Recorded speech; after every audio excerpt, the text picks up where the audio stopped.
नमस्कार, मी श्वेतांकले. तरुण भारतच्या न्यूज बुलेटिनमध्ये आपल्या सर्वांचे स्वागत. आता पाहूया ठळक घडामोडी. बेळगाव शहरातील अंजनेय नगर येथील माळ मारुती पोलीस स्टेशन हद्दीतील खासगी सावकार संतोष पद्मण्णावर वय 46 या इसमाचा काल बुधवारी मृत्यू झाला. त्यानंतर कुटुंबियांनी मृत व्यक्तीचा सकाळी तातडीने अंत्यसंस्कार केला. मात्र हा मृत्यू संशयास्पद असल्याची फिर्याद त्यांच्या मुलीने माळ मारुती पोलीस स्थानकात दिला आहे. या प्रकरणी नोंद झाल्यानंतर पोलीस प्रशासन खडबडून जागे झाले. पोलिसांना मिळालेल्या माहितीवरून व न्यायालयाची परवानगी घेऊन जिल्हा पोलिसांचे पथक तातडीने अंत्यसंस्कार करण्यात आलेल्या ठिकाणी पोहोचले. त्यानंतर पुरलेला मृतदेह पुन्हा उकरून शवचिकित्सा करण्यात आली.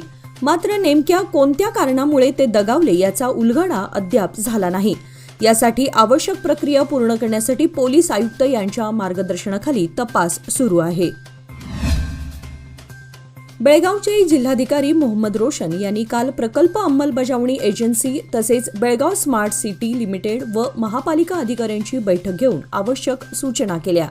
जिल्हाधिकारी कार्यालयामध्ये काल मंगळवारी जिल्हाधिकारी मोहम्मद रोशन यांनी प्रकल्प अंमलबजावणी एजन्सीच्या अधिकाऱ्यांची MPLAD प्रकल्पासंदर्भात बैठक घेतली. यावेळी प्रलंबित कामे तातडीने पूर्ण करण्याच्या सूचना संबंधित एजन्सीला देण्यात आल्या. याखेरीज जिल्हाधिकारी रोशन यांच्या अध्यक्षतेखाली बेळगाव स्मार्ट सिटी लिमिटेडने पूर्ण झालेली विकास कामे महापालिकेकडे सुपूर्द करण्यासंदर्भात बैठक पार पडली. यावेळी बेळगाव महापालिका व स्मार्ट सिटीचे अधिकारी उपस्थित होते. बेळगाव तालुक्यातील बसुर्ते व चंदगड तालुक्यातील महिपाळगड येथील शेतकऱ्यांच्या जमिनी सरकार काढून घेऊन त्या ठिकाणी नवीन धरण बांधण्याचा प्रकल्प राबवणार आहे. त्यामुळे इथला शेतकरी उद्ध्वस्त होणार आहे.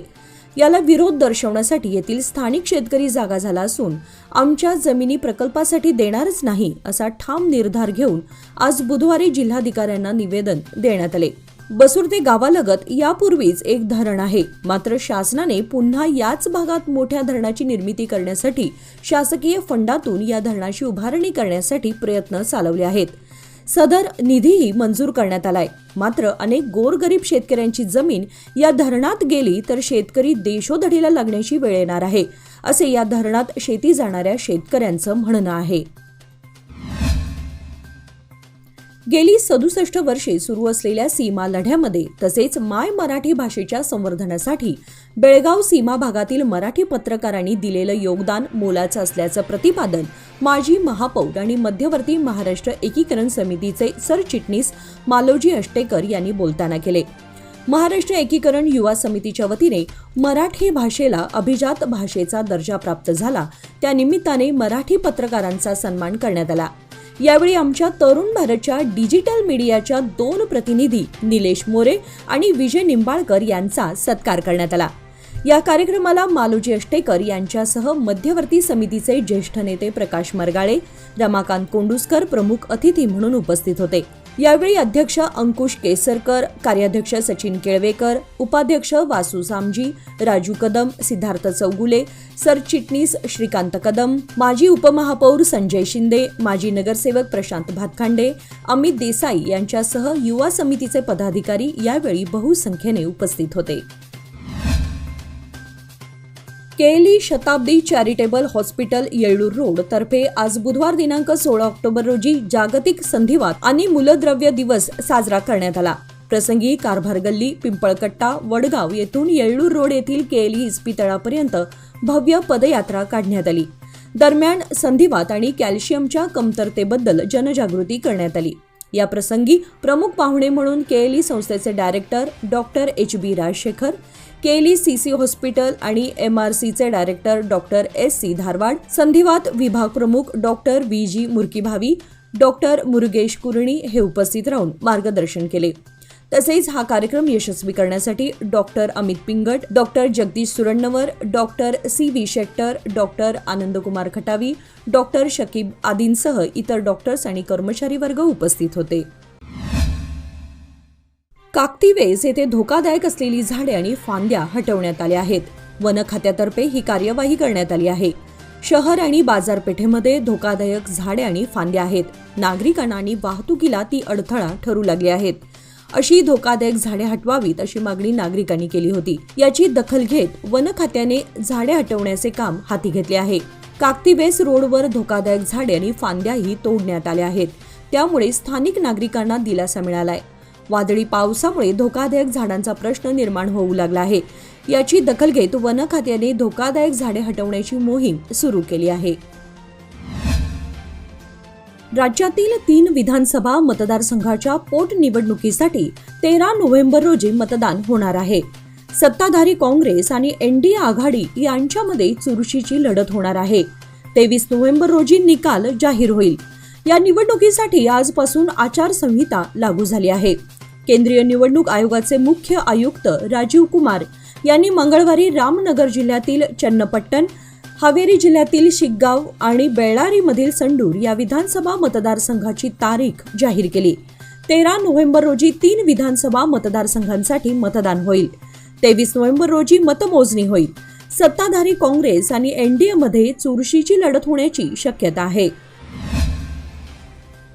बाल संरक्षण संचालनालय बेंगलोर, कर्नाटक राज्य बाल हितरक्षण आयोग बेंगलोर, जिल्हा प्रशासन, महिला व बालकल्याण खाते आणि जिल्हा बाल संरक्षण शाखा बेळगाव यांच्या वतीने जिल्ह्यात विविध ठिकाणी राबवण्यात येणाऱ्या व्यथित बाल संरक्षण मोहीम कार्यक्रमाचे उद्घाटन आज सकाळी जिल्हाधिकारी मोहम्मद रोशन यांच्या हस्ते झाले. जिल्हाधिकारी कार्यालयाच्या आवारात आयोजित या कार्यक्रमास बेळगाव तालुका आरोग्य अधिकारी राजेश्री पाटील, खडेबाजारचे पोलीस निरीक्षक दिलीप निंबाळकर आणि संबंधित खात्याचे अधिकारी, कर्मचारी आणि निमंत्रित उपस्थित होते. प्रामुख्याने समाजातील बाल कामगार पद्धतीचे समूळ उच्चाटन करणे आणि त्रस्त, व्यथित अशा संबंधित बालकांना संरक्षण देणे हा व्यथित बाल संरक्षण मोहीम कार्यक्रम राबवण्याचा मुख्य उद्देश आहे. स्वामी विवेकानंद यांनी 16 ऑक्टोबर 1892 रोजी सलग 3 दिवस बेळगाव शहरातील विवेकानंद मार्ग, रिसालदार गल्ली येथे सध्याच्या स्वामी विवेकानंद स्मारक येथे वास्तव्य केले होते. सदर घटनेला आता 125 वर्षांपेक्षा अधिक काळ लोटला आहे. तत्कालीन नामवंत वकील सदाशिव बाळकृष्ण भट यांच्या निवासस्थानी त्यांनी 3 दिवस सलग वास्तव्य केले होते. त्या पावन दिनाच्या स्मरणार्थ आज बुधवार दिनांक 16 ऑक्टोबर रोजी सकाळी 10 ते सायंकाळी 6 वाजेपर्यंत विवेकानंद स्मारक जनतेसाठी खुले ठेवण्यात आले होते. रात्री 8:45 वाजेपर्यंत सांस्कृतिक कार्यक्रमांतर्गत रंगपुतळी कठपुतळी संघ बेंगलोर यांच्याकडून स्वामी विवेकानंद यांच्या जीवनावर आधारित कळसूत्री बाहुल्यांचा खेळ, त्यानंतर महाप्रसादाचे आयोजन करण्यात आले होते. शहरवासियांनी स्मारकाला भेट देऊन विविध कार्यक्रमांचा लाभ घेतला.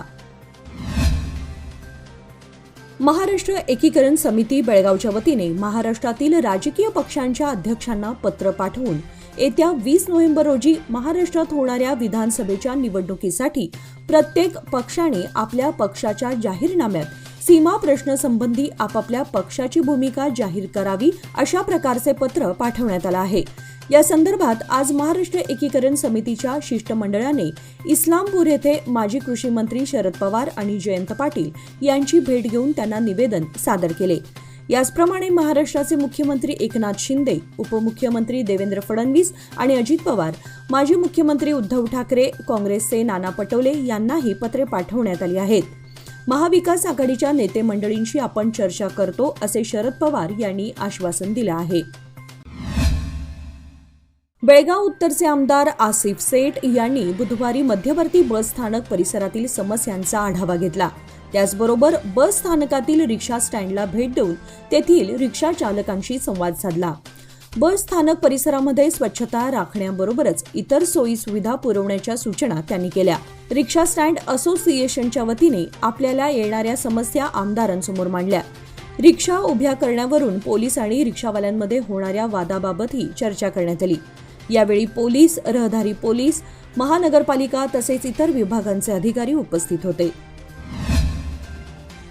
तिसरे रेल्वे गेट उड्डाणपुलावरील रस्त्यावर खड्डे पडल्याने सर्व स्तरातून प्रशासनावर टीका झाल्यानंतर आता दुरुस्तीच्या कामांना सुरुवात करण्यात आली आहे. बुधवारी सकाळपासून खचलेला रस्ता खणून त्या ठिकाणी दुरुस्तीचं काम सुरू करण्यात आले. यामुळे उड्डाणपुलावरील वाहतूक वळवण्यात आली होती. वाहतूक दुसरे रेल्वे गेट मार्गे वळवल्याने वाहतुकीची कोंडी होत होती. पावसाळ्याच्या दिवसात तिसरे रेल्वे गेट उड्डाणपुलावर अनेक ठिकाणी खड्डे पडले. बेळगावच्या नागरिकांनी बराच विरोध दर्शवल्यानंतर जिल्हाधिकाऱ्यांच्या निर्देशानुसार तात्पुरत्या स्वरूपात डागडुजी करण्यात आली. परंतु मागील 8 दिवसांपासून सुरू असलेल्या परतीच्या पावसामुळे पुन्हा एकदा उड्डाणपुलावर ठिकठिकाणी खड्डे पडले आहेत. बुधवारपासून दुरुस्तीच्या कामाला सुरुवात करण्यात आली. गेल्या आठवडाभरापासून सुरू असलेल्या परतीच्या पावसामुळे तालुक्यातील पोसवून आलेली भात पिके आडवी झाली आहेत. यामुळे बळीराजा संकटात सापडलाय. ऐन भात पोसवणीच्या हंगामातच मुसळधार पाऊस होत असल्यामुळे भात पिकांचं मोठ्या प्रमाणात नुकसान झालंय. यंदा तालुक्यात मान्सून काळामध्ये मोठ्या प्रमाणात पाऊस झाला. यामुळे पेरणी करण्यामध्ये आलेल्या भात पिकांचं नुकसान झालं. त्यानंतर काही शेतकऱ्यांनी दुबार पेरणी केली. मोठा पाऊस झाल्यामुळे नदी नाल्यांना पूर आला. यामुळे शेत शिवारामध्ये पाणी साचले होते. काही शेतकऱ्यांनी भात रोप लागवड केली होती. या भात रोप लागवडीमध्ये पाणी साचल्यामुळे भात रोपे कुजून गेली. यामुळे बऱ्याच शेतकऱ्यांनी पुन्हा भात रोप लागवड केली. याचबरोबर आजचे बातमीपत्र इथेच संपले. अधिक माहिती आणि ताज्या घडामोडींसाठी पाहत रहा तरुण भारत न्यूज चॅनल. तसेच आमच्या चॅनलला लाईक, शेअर आणि सबस्क्राईब करायला विसरू नका. आणि विश्वासार्ह बातम्यांसाठी दररोज वाचा दैनिक तरुण भारत. धन्यवाद.